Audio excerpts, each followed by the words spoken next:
One of the most bizarre multiple disappearances was originally recorded back in June of 1999 near Wasilla, Alaska, and features the isolated disappearances of two brothers within this same area at different days. The first disappearance was recorded back on the 4th of June 1999, when a 15-year-old boy by the name of Michael Timothy Palmer went missing, after riding his bike near the edge of Alaskan wilderness after heading home sometime around 4 in the morning. According to Michael's mother, Lisa Palmer, Michael had been with his friends after a graduation party. The official reports described that on the 3rd of June 1999, Michael Palmer took a ride with a friend to the graduation party and stayed there for several hours before deciding to head home at around 3 in the morning.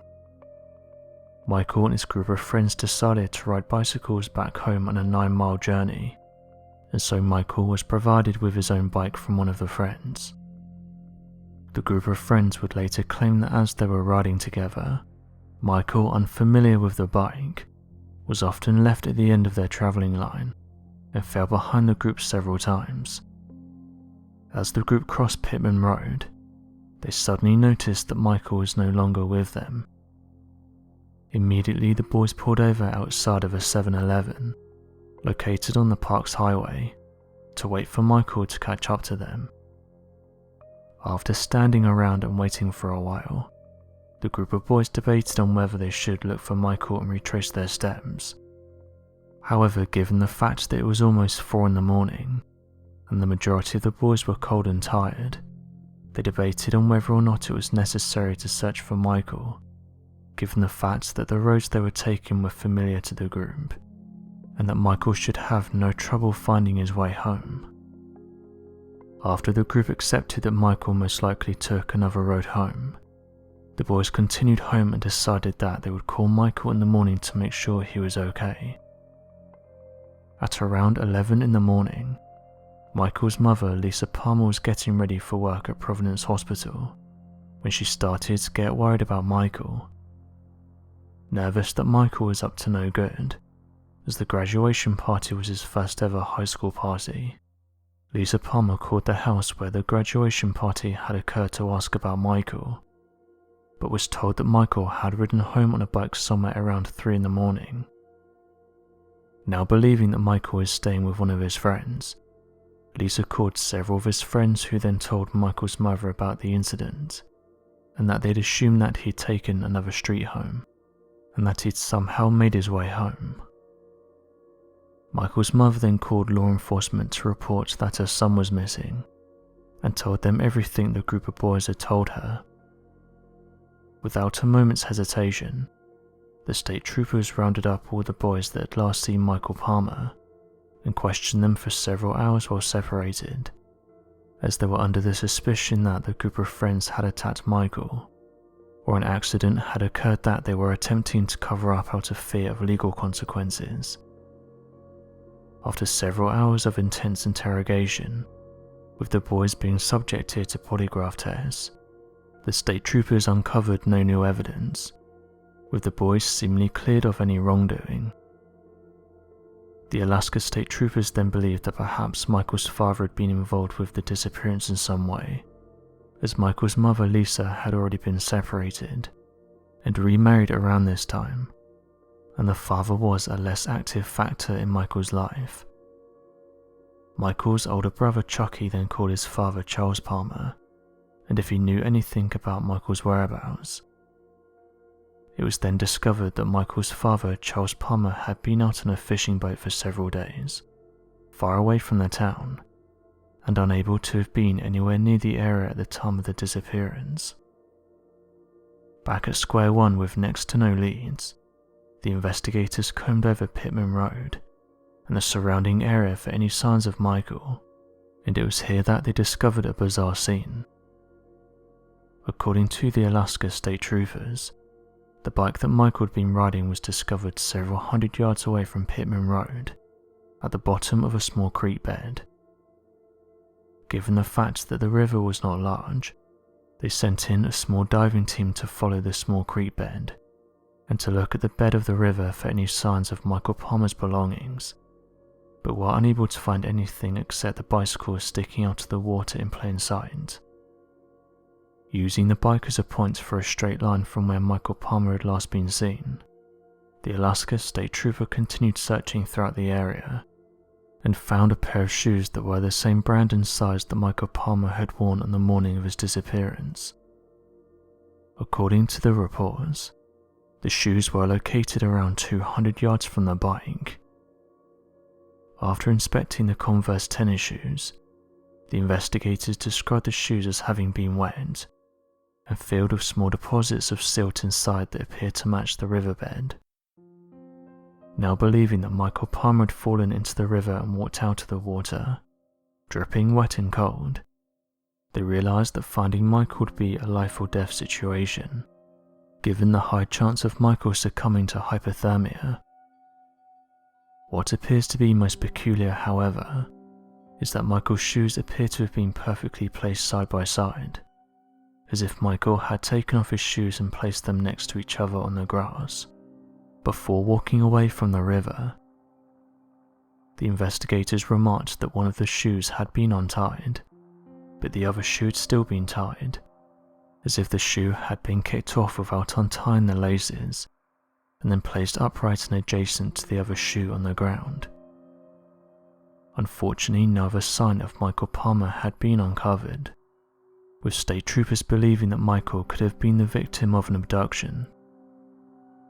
Investigators had a hard time explaining why Michael would seemingly take off his shoes if he planned to continue walking in the direction of the woods, which was in the opposite direction of his house. Oddly enough, the disappearance of Michael Palmer would not be the only sudden disappearance to have plagued the Palmer family, as Michael's older brother Chucky Palmer would turn up missing roughly 11 years later. 11 years following the Palmer's son's disappearance, the family would be visiting the Bald Mountain Wilderness area, roughly 70 miles away from where Michael had vanished, for a small family camping trip. Despite the fact that the family was more than 70 miles away from Michael's last known location, the woodlands connected to where they were camping were the same woods Michael had last been seen nearby. According to the report, on the 9th of April, Chucky and the Palmer family were together riding their snowmobiles around the hills of Bald Mountain. Staying within a 5-mile radius of their cabin, 30-year-old Chucky had been at the end of the line of snowmobiles that the family had been riding, consistently falling behind for some unknown reason. After a few minutes, similar to Michael's disappearance, 4 family members and some friends noticed that Chucky was no longer following. Remembering what had happened to Michael, the majority of the family members turned around to go looking for Chucky. This was as soon as they noticed that he'd gone missing, whereas the rest of the group returned back to their cabin, believing that he'd show up shortly. Once the majority of the group reached the cabin, however, fresh snow started to fall, and after an hour of waiting with no sign of Chucky, the group began to worry that the snow would cover his tracks. At around 7:15 AM the following day, after spending time looking for Chucky on their own, the Alaska State Troopers were called up to the area to begin a formal search for Chucky, who'd now been deemed as missing.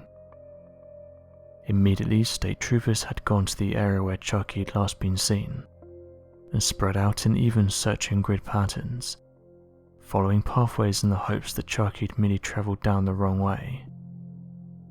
Investigators later pieced together that rather than continuing the straight path back to their cabin, Chucky had taken a turn that led eastward to the east side of the Bald Mountain. Following this eastern path, the investigators found Chucky's snowmobile, roughly 12 miles past the cabin on the wrong side of the mountain, with no sign of Chucky anywhere nearby. After spending several hours attempting to look for Chucky, a heavy snowstorm fell in the area, covering their paths, which made search and rescue difficult for the troopers. After some time, the rescue efforts were postponed until conditions improved. By the following Monday, roughly 24 hours later, The fire department, Alaska state troopers, several dozen volunteers, and 2 helicopters conducted a thorough search of the nearby area, but were unable to find any signs of Chucky. Although some people believe that Chucky may have tried to take his life, the family and friends swear that Chucky was in a positive mindset. Even more peculiar, when the fire department chief was interviewed almost a year later, on the 4th of May 2011, he'd made the comment to the KTNA that he believed that a far more terrible theory was responsible for Chucky's disappearance. Fire Chief Ken Farnier, who'd been in the area and involved in the search and rescue of Chucky, and had known about his younger brother's bizarre disappearance, claimed that he spent 4 days out in the Bald Mountain wilderness and found evidence that supports the theory that Chucky had been abducted by advanced lifeforms. He'd gone on record several times saying the following: "I stand by my original alien abduction theory because I cannot come up with any other explanation." Chucky would leave behind a wife and 3 daughters. To this day, no evidence of belongings has been uncovered surrounding the 2 Palmer brothers and the mysterious disappearances. So what do you make of these disappearances? Be sure to leave your questions and answers in the comment section below, and help us to grow this community while working to solve these unexplained mysteries. Thank you for watching, and don't forget to subscribe for more videos.